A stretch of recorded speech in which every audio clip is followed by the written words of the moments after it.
কখনো কখনো মনে হয় মেবি আমি একজন অ্যাক্সিডেন্টাল আর্টিস্ট। আবার কখনো কখনো মনে হচ্ছে হয়তো আমি আসলে একজন অ্যাক্সিডেন্টাল ফিজিওথেরাপিস্ট। সত্যি বলতে এই দুই পরিচয়ের মাঝের রেখাটা এতটাই সরু, এতটাই ঝাপসা যে আজও ঠিক বুঝে উঠতে পারিনি কোনটা আমাকে বেশি সংজ্ঞায়িত করে। অন্যরা খুব সহজ করে বলে সময়ই বলে দিবে, কিন্তু সেই সময়টা ঠিক কবে আসে? ঠিক কতটা পথ হাঁটলে মানুষ নিজের জায়গাটা খুঁজে পায়?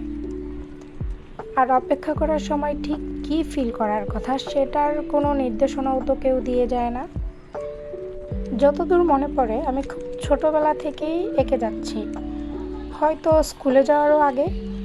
তখন শিল্প কী, সৃজনশীলতা কী, কিংবা একটা ছবির কোনো মিনিং থাকতে পারে এসবের কিছুই বুঝতাম না। আমি শুধু রঙের সঙ্গে সময় কাটাতে ভালোবাসতাম। তারপর বড় হলাম। ওয়েট ওয়েট ওয়েট ওয়েট, আসলে কি বড় হয়েছি? যাক সেসব কথা। এরপর জীবন আমাকে আরেকটা পথ দেখালো, এমন একটা পথ যেখানে আবেগের চেয়ে বেশি গুরুত্ব পায় লজিক, যেখানে কল্পনার চেয়ে বেশি মূল্য পায় সায়েন্স, হিউম্যান সায়েন্স, যেখানে প্রতিটি সিদ্ধান্তের পেছনে থাকে প্রমাণ, পর্যবেক্ষণ আর দায়িত্ব।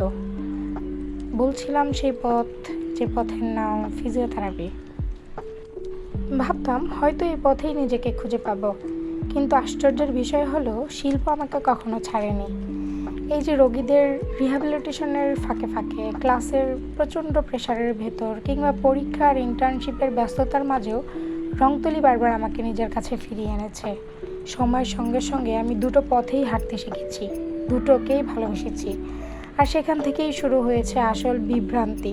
কারণ জীবনে একাধিক স্বপ্ন থাকা সবসময় ব্লেসিং নয়।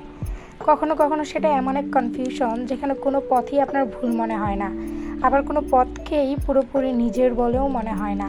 হয়তো একদিন সময় সত্যি উত্তর দেবে, আর যদি নাও দেয় তবুও আমি এঁকে যাব। আবার মানুষকেও সুস্থ হয়ে ওঠার পথে এগিয়ে নিয়ে যাব। কারণ হয়তো আমার গল্পটা একটিমাত্র পরিচয় খুঁজে পাওয়ার নয়, বরং দুটি ভালোবাসাকে একসঙ্গে বাঁচিয়ে রাখার গল্প।